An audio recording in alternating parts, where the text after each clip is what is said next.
The tycoons of social media have to stop pretending that they're friendly nerd gods building a better world and admit they're just tobacco farmers in t-shirts, selling an addictive product to children.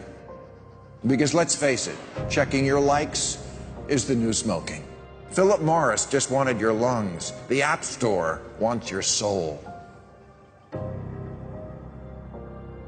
There are 2 billion people, more than 2 billion people on Facebook. That's more than the number, it's about the number of notional followers of Christianity. People check their phones 150 times a day, the millennial sort of audience.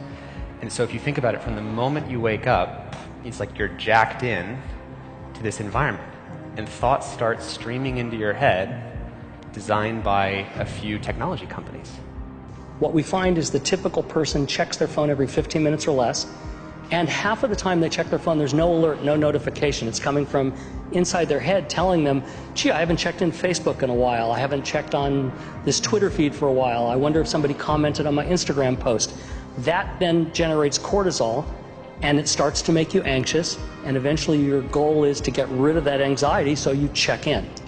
And apparently we feel stressed when we can't get our phone or when our battery is about to die.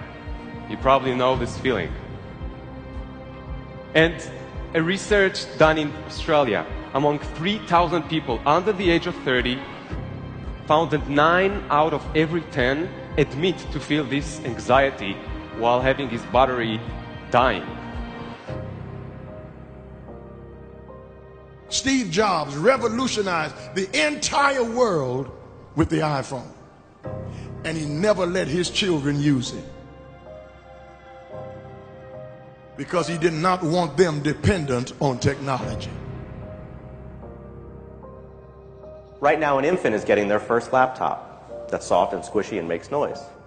Right now, a child is being born online and being favorited and retweeted. The hypergenerational segregation of our time is bizarre, unhealthy, and historically unprecedented.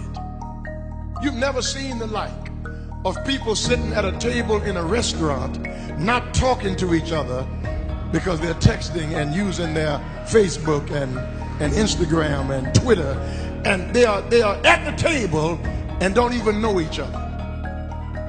In the house and can't even talk to each other. And the pressure that's on us to be like everybody else is so great that everybody tries to live like they're in a reality show. As a culture, we don't have enough in common anymore. And that's because the internet, which was supposed to unite the world, has become too adept at serving us personalized content. Do you know what I saw on Yahoo's front page this morning? No, you don't, because mine isn't the same as yours. People get news feeds now that just spit back customized stories based on what we've clicked on in the past.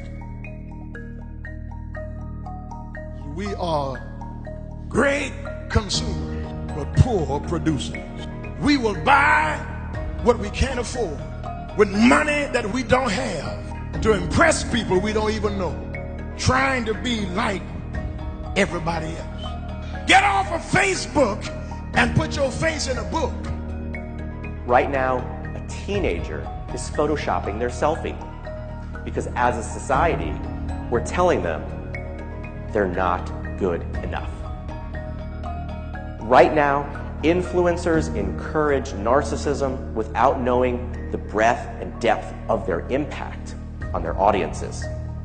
Right now, 40,000 spectators are in an Olympic football arena watching a competitive esports competition because this is this generation's football match.